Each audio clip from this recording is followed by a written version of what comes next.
A hot-button bill is now one step closer to becoming law here in our state.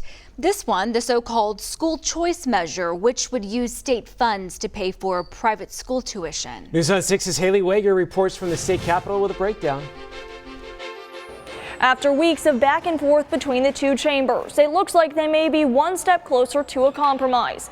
Today, the House passed the Senate's tax credit bill and is now calling on the Senate to pass something for rural Oklahoma. This was one of the bills that the Senate gutted last week and replaced with their education plans. Instead of an income cap, which was part of the original Senate plan, the newest bill has income brackets. There are 5 different categories families would fall into, starting at a total household income of $75,000 a year. Their children could get up to a $7,500 credit, all the way down to a household that makes $250,000 or more a year. Their children could get up to a $5,000 credit.